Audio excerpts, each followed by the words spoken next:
Good afternoon, I'm Robert Teacher. Today we're going to be reading Hatchet by Gary Paulson, this edition of the book. Today we're reading chapter 10, which in this edition is on page 89 to 97.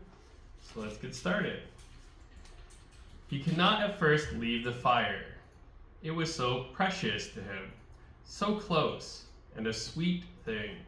The yellow and red flames brightening the dark interior of the shelter. The happy crackle of the dry wood as it burned, that he could not leave it. Precious. An object, substance, or resource of great value, not to be wasted or treated carelessly. So fire is very important to Brian. It is precious to him. So continuing, page 89. He went to the trees and brought in as many dead limbs as he could chop off and carry. And when he had a large pile of them, he sat near the fire, though it was getting into the warm middle part of the day, and he was hot, and broke them in small pieces and fed the fire. I will not let you go out, he said to himself, to the flames, not ever. And so he sat through a long part of the day, keeping the flames even, eating from his stock of raspberries, leaving to drink from the lake when he was thirsty. In the afternoon, toward the evening, with his face smoke smeared and his skin red from the heat, he finally began to think ahead of what he needed to do. He would need a large wood pile to get through the night. It would be almost impossible to find wood in the dark, so he had to have it all in and cut and stacked before the sun went down. Brian made certain the fire was banked with new wood, then went out of the shelter and searched for a good fuel supply.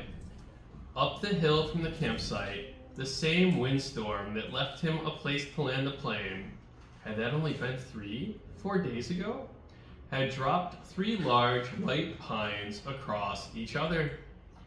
They were dead now, dry and filled with the weathered, dry, dead limbs, enough for many days.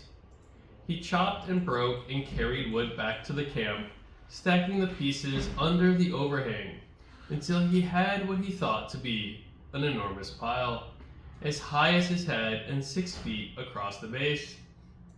Between trips, he added small pieces to the fire to keep it going, and on one of the trips to get wood, he noticed an added advantage of the fire. When he was in the shade of the trees breaking limbs, the mosquitoes swarmed on him, as usual. But when he came to the fire, or just near the shelter where the smoke eddied and swirled, the insects were gone. It was a wonderful discovery. The mosquitoes had nearly driven him mad, and the thought of being rid of them lifted his spirits. On another trip, he looked back and saw the smoke curling up through the trees and realized, for the first time, that he now had the means to make a signal.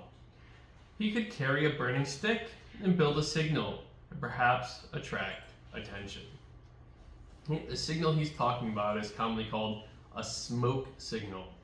A smoke signal is a column of smoke used as a way of sending a message to a distant person. So you go to the top of a mountain and you can use smoke to signal people, and they can signal the next mountain and the next mountain and the next mountain. Okay, so a smoke signal. Okay, we're continuing on page 91. Okay, which meant more wood, and still more wood. There did not seem to be an end to the wood he would need, and he spent all the rest of the afternoon into dusk making wood trips.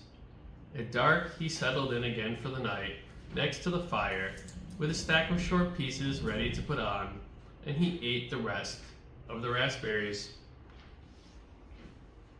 During all the work of the day, his legs had loosened, but it still ached a bit. And he rubbed it and watched the fire, and thought for the first time since the crash that he might be getting a handle on things, might be starting to do something other than just sit. He was out of food, But he could look tomorrow, and he could build a signal fire tomorrow, and get more wood tomorrow. The fire cut the night's coolness and settled him back into sleep, thinking of tomorrow. He slept hard and wasn't sure what awakened him, but his eyes came open and he stared into the darkness. The fire had burned down and looked out, but he stirred with a piece of wood and found a bed of coals still glowing hot and red. With small pieces of wood and careful blowing, he soon had a blaze going again. It had been close. He had to be sure to try and sleep in short intervals so he could keep the fire going, and he tried to think of a way to regulate his sleep, but it made him sleepy to think about it, and he was just going under again when he heard the sound outside. It was not unlike the sound of the porcupine, something slithering and being dragged across the sand. But when he looked out the door opening, it was too dark to see anything. Whatever it was stopped making that sound in a few moments, and he thought he heard something sloshing into the water at the shoreline. But he had the fire now and plenty of wood, so he wasn't as worried as he had been the night before. He's sloshing. Sloshing is a sound that water makes when things move irregularly with a splashing sound. So something went into the water and made like a whoosh, whoosh, sloshing sound in the lake. Okay? So like if you move water around in a cup, or a large amount of water moves in a pool when someone gets in, that's sloshing. Okay. He dozed, slept for a time, awakened again just at dawn gray light, and added wood to the still smoking fire before standing outside and stretching. Standing with his arms stretched over his head and the tight knot of hunger in his stomach, he looked toward the lake and saw the tracks. They were strange. A main center line up from the lake in the sand, with claw marks to the side, leading to a small pile of sand, then going back down to the water. He walked over and squatted near them, studied them, tried to make sense of them. Whatever had made the tracks had some kind of flat dragging bottom in the middle, and was apparently pushed along by the legs that stuck out to the side. Up from the water to a small pile of sand, then back down into the water, some animal, some kind of water animal that came up to the sand to do what? To do something with the sand? To play and make a pile in the sand? He smiled. City boy, he thought. Oh, you city boy with your city ways. He had a mirror in his hand, a mirror of himself, and saw how he must look.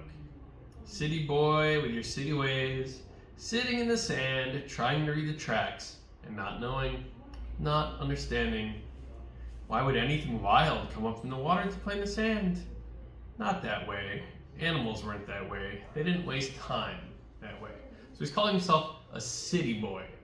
A city dweller with sophisticated manners and clothing. But a city boy also doesn't understand animals, wilderness, forest, things like that. So Brian's realizing that being a city boy is not helpful for him in the forest. Okay, let's continue page 93. It had come up from the water for a reason, a good reason. He must try to understand the reason. He must change to fully understand the reason himself, or he would not make it. It had come up from the water for a reason, and the reason he thought squatting, the reason had to do with the pile of sand. He brushed the top off gently with his hand, but found only damp sand. Still, there must be a reason, and he carefully kept scraping and digging until about 4 inches down, he suddenly came into a small chamber in the cool, damp sand, and there lay eggs, many eggs, almost perfectly round eggs the size of table tennis balls, and he laughed at it because he knew it had been a turtle. He had seen a show on television about sea turtles that came up onto beaches and laid their eggs in the sand. There must be freshwater lake turtles that did the same. Maybe snapping turtles. He had heard of snapping turtles. They became fairly large, he thought. It must have been a snapper that came up in the night when he heard the noise that awakened him. She must have come then and laid the eggs. Food. Hey, snapping turtle. Book.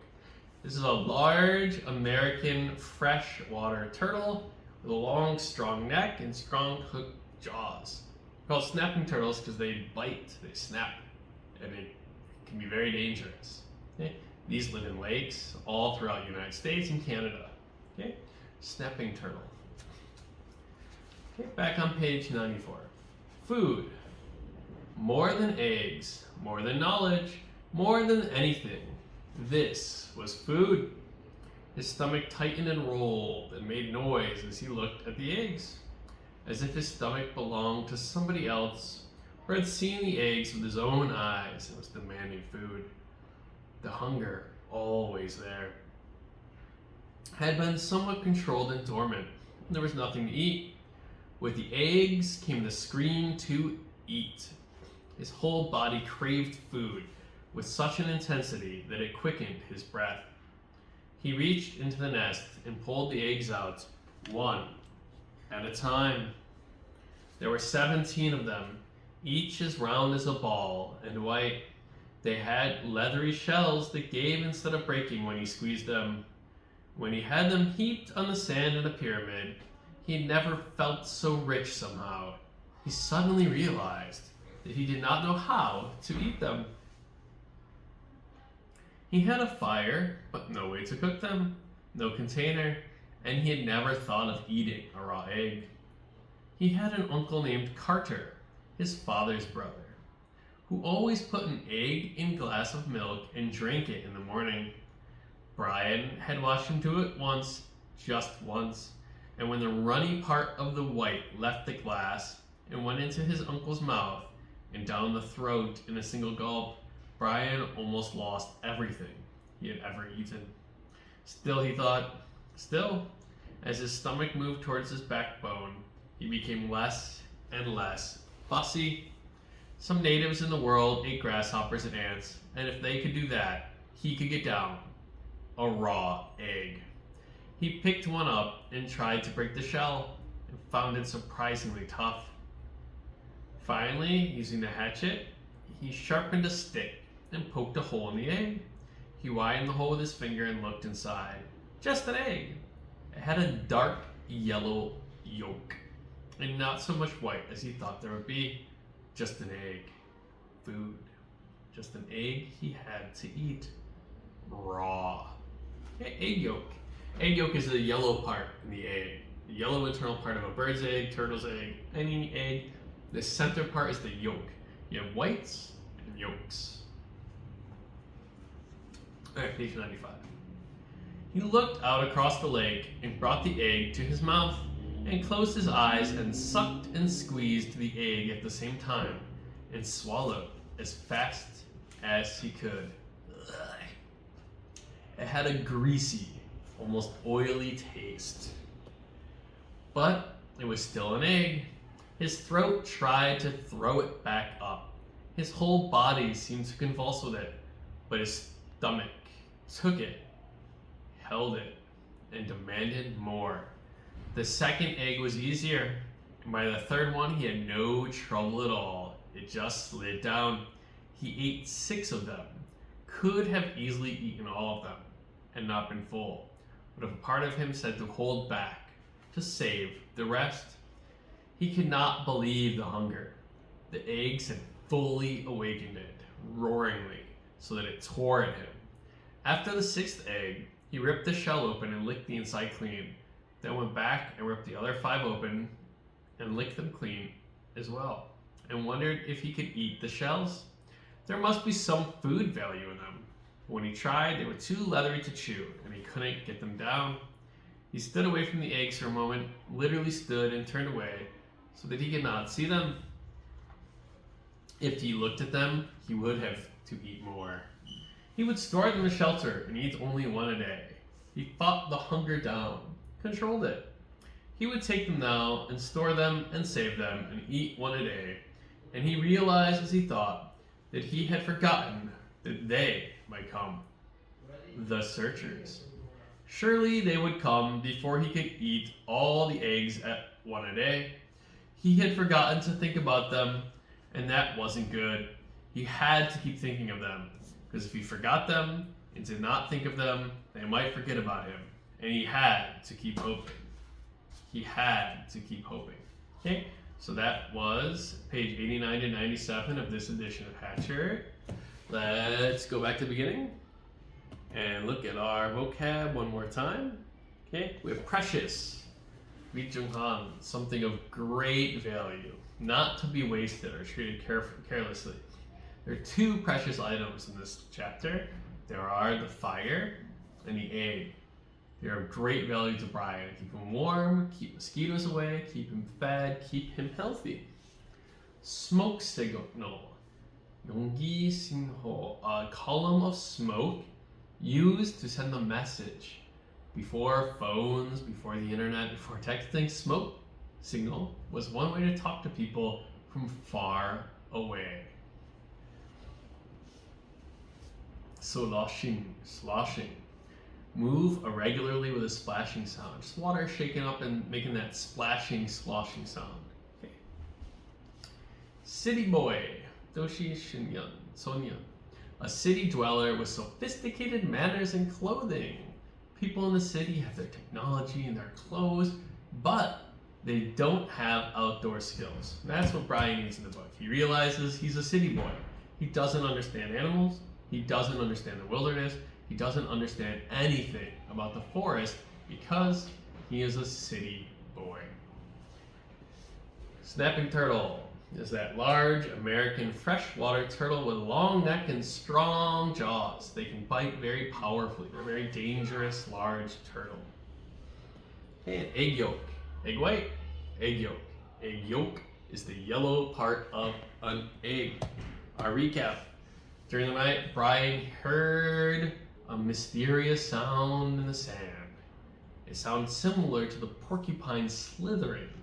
But he's less worried. He thinks animals are afraid of his campfire, and he can see and he doesn't see anything big, so it can't be a big problem.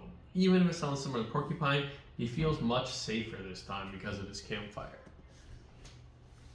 The next morning, Brian investigates the beach. He found some tracks from the water to the sand to the water.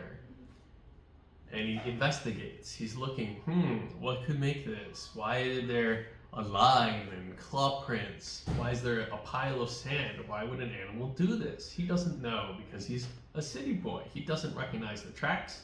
He doesn't know about turtles laying eggs.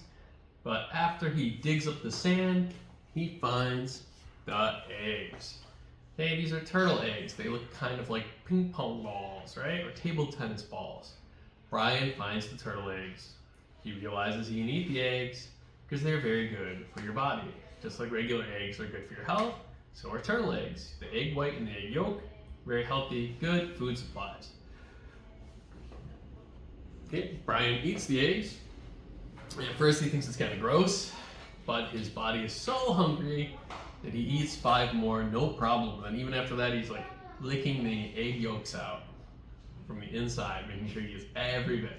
He even tries to eat the white shell, but it turns out he can't do that. His body can't do it. Okay, that's it for this week. Goodbye. See you next time. That was Hatchet Chapter 9.